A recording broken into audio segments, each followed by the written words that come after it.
दोस्तों नमस्कार। मैं शैलेंद्र यादव आप सभी का अपने चैनल शैलेंद्र WPL में स्वागत करता हूं।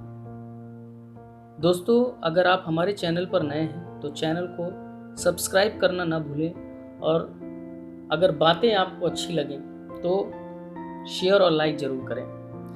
दोस्तों हम इससे पहले वाले भाग में हमने लीडरशिप पे बात की थी और आज भी हम लीडरशिप पे ही बात करेंगे क्योंकि इधर जो हमारा टॉपिक चल रहा है वो लीडरशिप पर है। लेकिन दोस्तों लीडरशिप पर बात तो करेंगे लेकिन आज की जो बातें हैं वो कुछ अलग होने वाली हैं।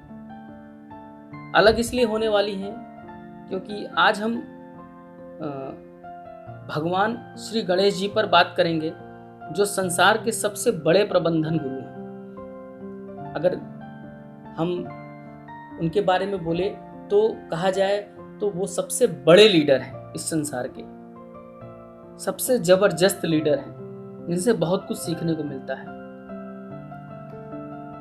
दोस्तों मैं जब भी भगवान श्री गणेश जी को देखता हूँ मन में अनेक प्रकार के विचार उठते हैं। गणेश जी की शारीरिक बनावट भगवान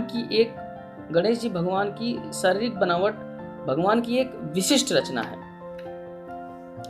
शायद भगवान श्री गणेश जी को सृष्टि के रचयिता ने हम आम मनुष्यों को प्रेरणा देने के लिए बनाया गया था। इसलिए वो हजारों रूपों में, हजारों रंगों में और लाखों आकार में घर घर में व्याप्त होते हैं। दोस्तों अगर देखा जाए तो ढेर सारी लोक व्यवहार, नेतृत्व और प्रबंधकीय किताबों को जो हम प्रबंधकीय किताबों को पढ़ने की जगह यदि आप सिर्फ श्री गणेश जी से प्रेरणा ले लें तो हमारे अंदर का सर्वश्रेष्ठ लीडर, मैनेजर बाहर आ जाएगा। कैसे? सारी असफलताएं खुद ब खुद भाग जाएंगी और सफलता कदमों में आ गिरेगी। कैसे? भगवान श्री गणेश जी के शारीरिक बनावट से हमें बहुत कुछ सीखने को मिलता है। सबसे पहले हम बात करेंगे गणेश जी के बड़े सिर की। अगर उनके बड़े सिर की बात किया जाए तो गणेश जी का असामान्य रूप से बड़ा सिर हमसे कहता है कि हम बड़ा सोचें, हम ज्यादा सीखें, ज्यादा ज्ञान मस्तिष्क में स्टोर करें और बड़े सपनों को देखें। गणेश जी की छोटी आंखें क्या कहती हैं, इसको समझते हैं। गणेश जी की जो छोटी आंखें हैं यह संदेश क्या देती हैं? यह कहती हैं कि हम इधर उधर भटकने की बजाय एकाग्र होकर अपने लक्ष्य पर ध्यान केंद्रित करें।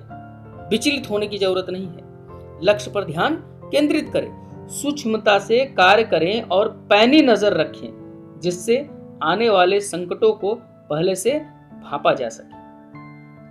बात करते हैं गणेश जी के बड़े कान और छोटे मुंह की। श्री गणेश जी के बड़े कान हमसे कहते हैं कि हम ज्यादा सुने, यानी सुनने की आदत डालें ज्यादा और बोले कम।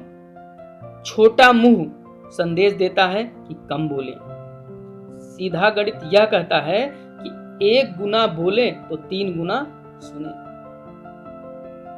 और एक बात भी कही गई है कि अगर बोलना चांदी है तो सुनना सोना है। तो हर व्यक्ति चाहेगा कि उसे सोना ही मिले।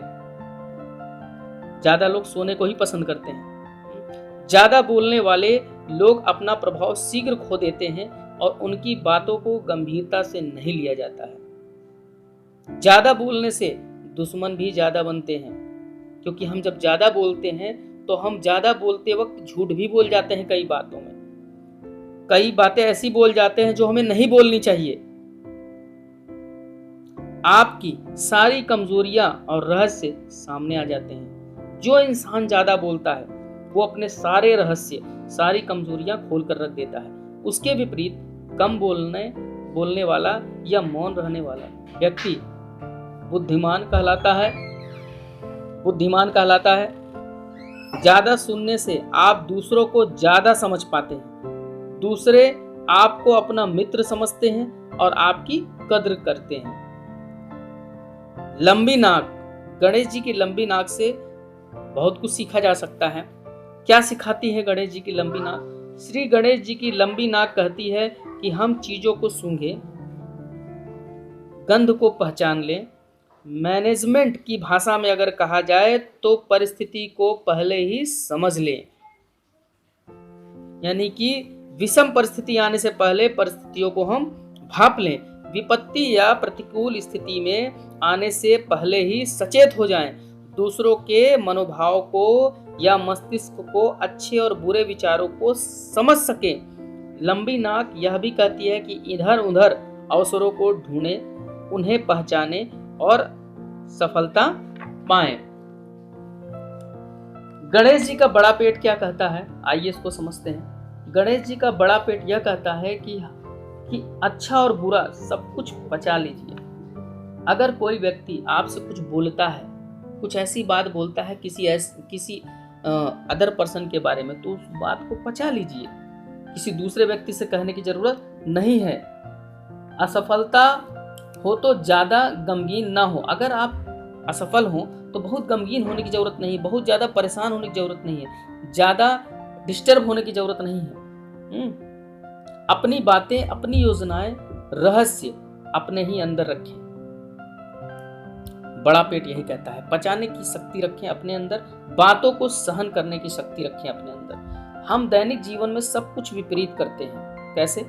कम सीखते हैं और स्वयं को ज्यादा समझते हैं, नए विचारों को मस्तिष्क में प्रवेश नहीं करने देते और अपने आप को ज्यादा स्मार्ट समझते हैं तो सामने वाले की बात भी हम नहीं समझते हैं। अपने पूर्व ग्रहों से ग्रस्त रहते हैं, कम सुनते हैं, ज्यादा बोलते हैं, क्योंकि हम अपने आप को सर्वबुद्धिमान समझते हैं।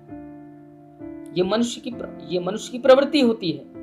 हर मनुष्य की यही आदत होती है कि वो अपने आप को सामने वाले से ज्यादा बुद्धिमान समझता है, लेकिन लीडरों में ऐसी प्रवृत्ति नहीं होती। लीडर सुनता ज्यादा है, बोलता कम है।